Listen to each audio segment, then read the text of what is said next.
Hello Illumineers and welcome to the Lorcana Chronicle pre-order guide to the official card portfolio for Ravensburger's Disney Lorcana trading card game. There are no review copies available, but we are going to present you with as much information as we can so you can make the most informed purchasing decisions. You may be worried about short supply, you might only want to use official accessories, or you may need to add something to your booster box order to qualify for free shipping. Hopefully this video will help you prioritize your initial Disney Lorcana purchases, and we will have a separate guide going over the gaming products to be as informative as possible. As detailed on the official website, there are 4 accessory products that don't contain any kind of gaming cards at all. These are card sleeves, deck boxes, playmats, and portfolios. Each of these has 3 different varieties apart from the portfolios that have 2. In our previous episode we discussed playmats, so let's move on to portfolios. A portfolio is a way you can make it easy and convenient for thieves to steal your rarest and most expensive cards. Okay, we'll come back to that topic a bit later. A portfolio is a way to securely store and transport individual cards that you are collecting or wanting to trade. Cards in a deck ready to play would go in a deck box instead.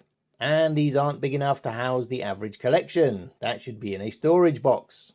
A portfolio is a product that has plastic pages with pockets sized to store cards individually. Specifically, it has a fixed number of pages permanently bonded to the cover with no way to add more. The opposite of a portfolio is a binder, where you insert loose card storage pages as you need them. A portfolio will typically be sized to have between 2 cards and 16 cards visible at once. And although you could put more than 1 card in each pocket, we don't recommend this, as you can damage the pages and more importantly damage your cards. A portfolio will also have a firm but not necessarily rigid cover. The cheaper ones will be held closed by an elastic strap, and the more expensive ones by a zip on 3 sides. Budget ones may also have single-sided clear pages, so you can only put cards in on one side of the page, tempting you to put 2 cards back to back. Premium ones will have a soft backing layer with clear pockets on each side. We will do our best. There are 2 designs featuring the Queen, Wicked and Vain, or Stitch Carefree Surfer, both of which should appear as cards in the first chapter. These are called Lorebooks, which you may think is nicely thematic or super cringe. They come in the same waxed cardboard as the other accessories, which has a pleasing and quality feel. The front is completely open, so you can clearly see and touch the covers, which are plastic and have a rough texture ideal not to slip out of sweaty hands. There is a loop at the top to hang on peg racking. On the rear is a picture of the open cover unique to each one, showing the card back on the rear and 6 inks on the spine. There is a little graphic in English letting you know it holds 64 standard cards and 8 oversized cards. In the gift set of each chapter, there are 2 collectible oversized foil cards. These aren't used in the game and are fixed rarity, so you should be covered for the first year's worth of product. Because the accessories range is suitably generic and language independent, you get the same text in 3 different languages: English, French and German.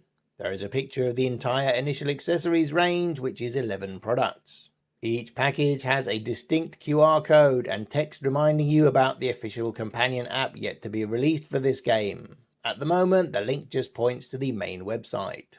They also have manual addresses for the website, Facebook and Instagram, along with postal addresses. Like all their products, they have credited the relevant artist, which is very good behavior. These items weren't sealed in any way, you just pop the top flap open and out it slides. You can see this is a low-end model that has an elasticated strap to keep everything closed. There is the same gold border design that we saw on the playmats. On the rear is a giant-sized logo. It looks like the internal facing is white plastic but has black panels affixed to the inside of the front and back covers. The pages are double-sided with a soft black foam backing, and the cards slot in from the side, which is great so there is less chance of them falling out. These are in portrait orientation with 4 per page, so up to 8 visible at once.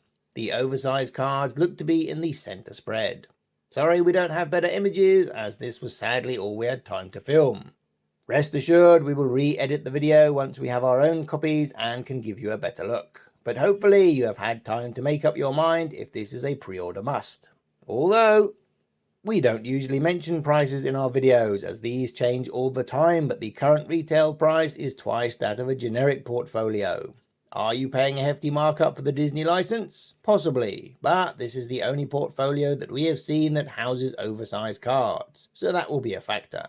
If you can find another product that does, please let us know in the comments below. There are going to be thousands of Disney Lorcana players, and at launch there are only 2 designs for these, which means there are potentially a lot of players with the same portfolio as you. If you are at a tournament or just casually playing at a gaming store, then you might accidentally leave your portfolio on the table thinking it is someone else's because you are sure yours is in your bag. There might be a genuine mix-up with your portfolio getting swapped with another one. Someone may pick up yours by accident, believing it is theirs, or someone may deliberately walk off with your property, and as you watch them walk away, you say, "Hey, I have the same item." Don't leave them laying around, and mark yours distinctly both inside and outside, in a way that is permanent and not easy to tamper with. If you want to know more about card game storage, we have a playlist of accessories you are welcome to check out, and we will certainly be covering more in the future, including a closer look at all of the accessories once we can get our own copies that we can fully test out. But we just wanted you to be as informed as possible before pre-ordering or purchasing on release day. To be honest, we aren't sure. We do have plenty of material for pre-order videos for the rest of the accessories and the gaming products, but we might be able to get some early release items allowing us to give you the maximum information. We could have a competition. Do you want to win some free stuff? Plus, there are our interviews with brand manager Ryan Miller. There is tons of footage for that. Seriously, the big lug just doesn't shut up. So, stay tuned in other words. Thanks for watching, and if you could share this video on your local Discord, Facebook, Reddit or wherever, it might help other Lorcana players make more informed choices too.